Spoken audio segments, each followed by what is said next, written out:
Hi there, this is Cassandra the card reader, and today we're going to talk about the Celtic Cross, and I'm going to show you the mini Celtic Cross spread. This is perfect for you if you are a beginning reader because it's only 4 cards. We're going to talk about which types of questions are best for this spread, how to interpret cards without looking up meanings, a specific process for reading a spread which links all the cards together so you get a complete picture with your reading, and how to know if you need to lay more cards down. So here it is, the mini Celtic Cross. This is basically just a past, present, and future spread with a crossing card. So as you can see on the diagram, we have past, card 1, present, which is the question itself or the person asking the question, card 2. Card 3 is the future, and card 4 is the crossing card, which is the problem, issue, or obstacle, and that is laid across the center card, the present card. So the best types of questions to ask with this mini Celtic Cross spread are yes/no questions, what is the result of type questions. So what is the result of my taking that job? What is the result of me moving to Florida? Those kind of questions. What is stopping me from? Since we have a crossing or an obstacle card, this is the perfect kind of question asked. So what is stopping me from asking for a raise? What is stopping me from moving to Florida? What can I expect from type questions? So what can I expect from my new job? What can I expect from my new neighbor? And finally, I recommend that you always put a time frame on your question. So for example, if you ask, will I ever get married? That's going to be a tough one because you've got your whole life in there. And so it could be, 20, 30, 40 years, depending how old you are. So that's a hard one to peg. Will I ever get married?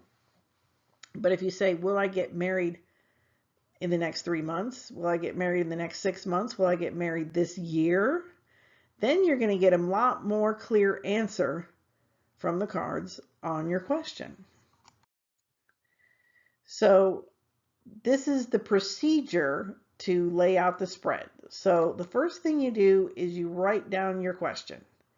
I always advise writing down your question. This is like math. This is like learning math in school. So you know how it is when you're learning math and you're trying to do 3-digit by 2-digit multiplication, and you have to carry numbers and add and multiply and all this stuff. And if you try to hold that all in your head, it's very difficult. Same thing, especially if you're a tarot beginner, write down your question.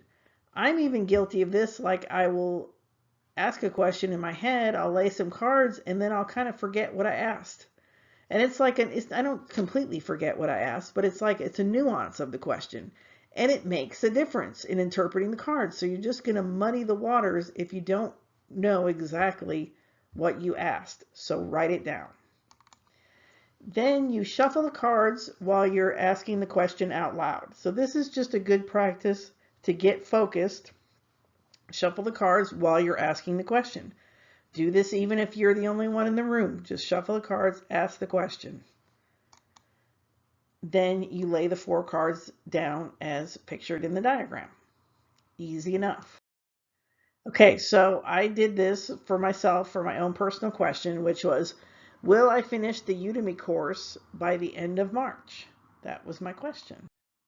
So I laid out my cards, and this is what I got. I got the Empress, I got the 8 of Wands, I got the 4 of Wands, and the 9 of Wands. So the first place to start with this spread, I would advise, is go ahead and look at the answer. The answer is the future card, the card on the far right, card number 3. And so you're looking over the cards and you're looking at card number 3 and you say to yourself, where is this all headed? What is the outcome? In my case, it's the 4 of Wands. So even if you're brand new to tarot and you don't know any tarot card definitions, you can still read this spread and you can still read the cards, as long as you have cards that have pictures on the numbered cards. And so that's, if you've seen any of my other videos, that's what I recommend, is that you get a deck based on the Rider Waite, because there are pictures on the numbered cards. And I'm using the pictures here because these are no longer copyrighted, so I can use these images. So anyway, my answer for the future was 4 of Wands. So I look at this card. Does it look positive or negative? It looks positive. It looks happy. There's these ladies waving at the down there, and they're like saying, "Hey, come on over, come on over." And it looks like those 4 wands are kind of like a finish line or a gateway. You're going to pass through there. You get over to the ladies and other people, and it's like celebration time. So I say, this looks positive. This is looking like a yes. And then if you know a little bit of numerology, or if you care to look it up, 4 is a stable number. So I'm like, okay, it's looking good. It's looking like a yes. The next card to look at is the center card, which is the situation or the person asking the question, the querent. So basically that card is just going to be the question in tarot card form. So it's whatever the question was. Like I said, will I finish the Udemy class? That's that question in tarot card form. Now you can use this center card to gauge the urgency or importance of the question. So if you see cards that look distressed, like the 9 of Swords, for example, then you can go, oh, this is kind of like important to this person. They're really worried about this. Okay, so for beginners, newbies, look up the 9 of Swords and look at that and go, that's a very distressed person. So it's like, this means a lot. If it's a major arcana card, this is kind of a big deal to this person. And you can get, more information about the question without having to ask them, just from that center card. And you can also look for insights into why they're asking this question in the first place, just from looking at the card. So in my case, my center card, the situation card, is the 8 of Wands. And so this is this is a card that if you don't know definitions and you're just looking at the card and you're trying to get something from it, perhaps you won't get that much.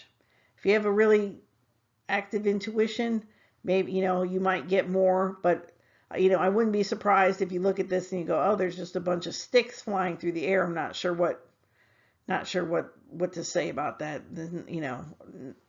Can't really draw a conclusion. In that case, I say go ahead and look up a definition on that. But for most of the other cards, and you'll see in my example spread, you really don't need to look anything up. You can just do it from looking at the card itself. So anyway, in this 8 of Wands, some of my definitions that I use are, like I show, there's the horse chomping at the bit there. It's like wanting to get moving, perhaps impatient. One of the things I say with this card when I see it is ready, fire, aim. So it's like just taking off and getting going without really having a plan, or that good of a plan. And, like I said, since this is my reading, I would say that's an accurate description of the situation I'm in with the Udemy class. I just want to like get it done and get going here. So next, we have a crossing card. So we're like, okay, well, it's like we've got a good future card. It looks like it's going to happen. Looks like you're fired up and you're ready to get this thing going. So what's the problem? What's the obstacle? What's the issue here? That's what the crossing card is. So if that card is positive, then maybe there's not really an issue. So that's one thing. You may see like the crossing card and you're like, oh, well, this doesn't really look like a problem or an obstacle. Well, then there's really not much of an issue. And so, whatever you say about the outcome is pretty secure because there's nothing blocking it. There's not really, this is smooth sailing. This is going to happen. You can check and see if it's connected to any of the other cards, this crossing card. So how can you tell if it's connected? Like, is it the same suit as another card or cards in the spread? Is it the same number as card or cards in the spread? Is there some kind of repeating symbol or theme, in the crossing card and some of the other cards? So that's one way you would find it's connected, or if they're kind of speaking to the same thing. And this is part of the art of tarot, of reading, of divination. So it takes practice, but I'm just letting you know that's one of the things you should be paying attention to when you're reading cards and when you're reading this mini Celtic cross spread. So in terms of the obstacle card, if you see a swords card come up, then it could be, you know, where I wrote, it's all in your head. It's about your thoughts and your perspectives on the situation. And swords also point out things that are just plain problems. So it's just like, yeah, this is a problem. This is truly a problem. Cups, if you see cups, then we're talking about emotions. We're talking about the person asking the questions emotions. It could be somebody else around them, their emotions, but there's an issue with emotions. Either they're overwhelming or they're blocked or something's going on with emotions. Wands, if you see wands, then we're dealing with enthusiasm, energy, or connection, and connections. And connections is like to other people who can help you get what you want. That's what I mean by connections there. So either there's too much or too little. So I kind of think of it kind of like an electricity thing, like either the circuit is not connecting or the circuit is overloading. So either way, that's not good because the motor or the light doesn't come on because electricity can't flow, but there's either way too much energy and it's amping everything out and blowing out fuses, or there's not enough. Pentacles have to do with resources, skills, or money. So once again, either like too much or too little. Like either you don't have the skills to do this, you don't have the resources, which could be money, but it could be other things too. It could be, like I said, skills, know-how. It could be connections. It could be, it could be a lot, all kinds of things. But basically, pentacles are about the resources to make things happen in the material world. And then the major arcana, if it's a major arcana card in the crossing card, then it's like we're dealing with a larger issue here. This could be a core issue and a repetitive problem with this person. So once again, this is kind of like a signal, like this is a big deal with this person, and they probably really are desperate to solve this problem because it's a core issue, and it's blocking them probably from more things than just the question that they're asking about. So in my case, the situation, the problem, I had the 8 of Wands and the 9 of Wands. So the wands, as I just was talking about a minute ago, are related to energy and connections. I would judge the 8 and the 9 of wands as both as relatively neutral. They're not real positive or real negative cards. The 9 maybe being slightly negative. With that 9, if you look at that card and you look at the person on the card, he looks a little beat up, so I might say something like, stop beating yourself up. He looks like he's on guard duty, so I would say stay vigilant. Keep watching for, keep watching for what? Well, since this is wands, we're talking about energy, so it's like keep watching for your energy levels. Keep watching for connections with people who can help you.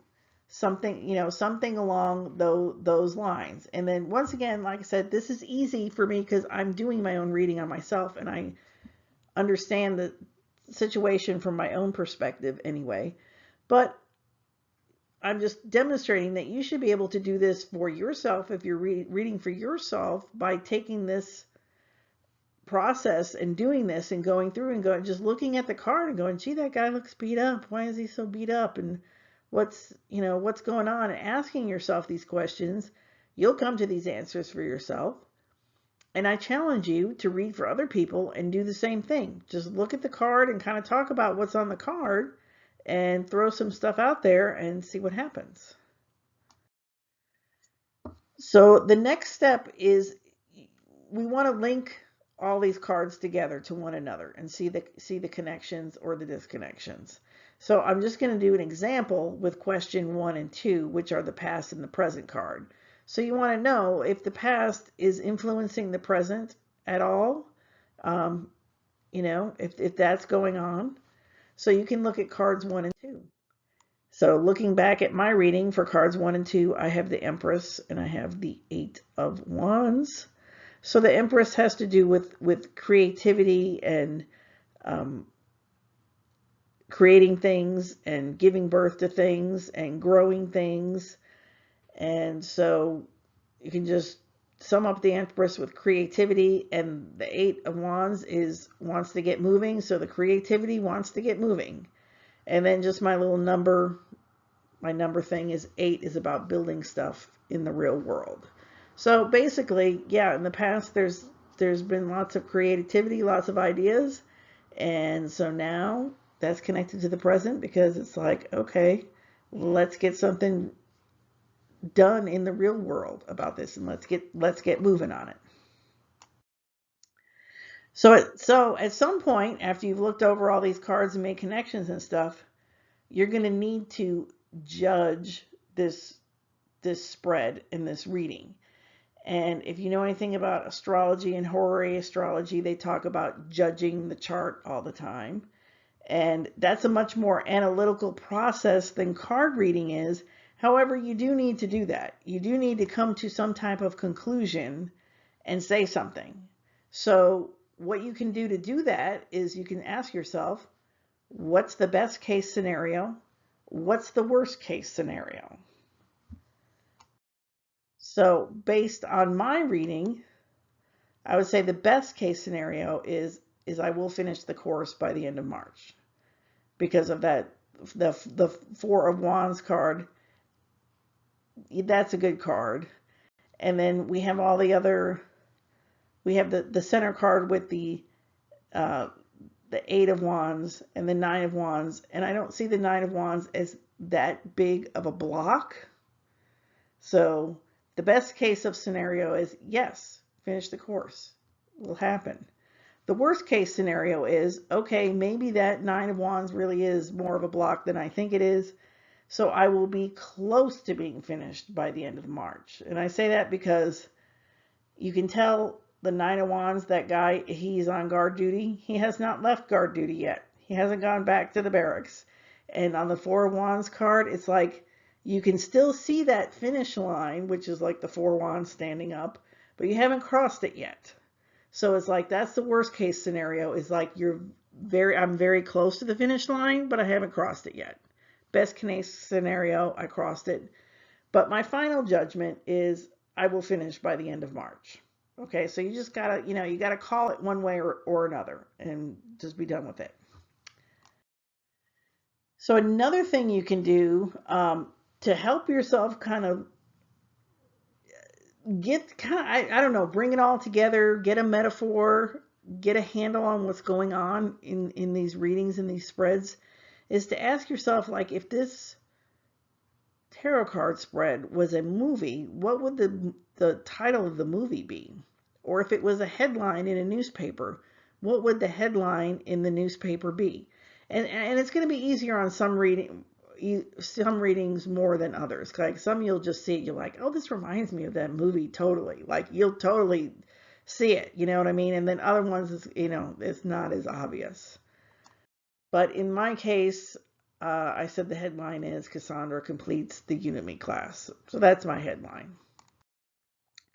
So then, is there any missing at this point? Is there any missing information? Is there any threads hanging? Is there something I still don't understand? So probably if you're having trouble drawing a conclusion and making a judgment and coming up with a headline or something, there must be missing information. And so that's how you know that you need to lay more cards. And since the Celtic Cross is a complete spread and this is only part of it, perhaps those cards in a complete spread would answer those questions, or maybe not. But anyway, that's just kind of like you need to be asking yourself, like, is there any missing information here? Because it's okay to lay more cards if there's like something you have a question about and you're like, I really need clarification around this because I don't understand how this piece is fitting in here. then you can lay more cards. So if you would like to learn more about tarot, you can join the free online tarot class. The link is in the description, and I'll see you with another spread another time. And remember that coincidence is the God's way of staying anonymous.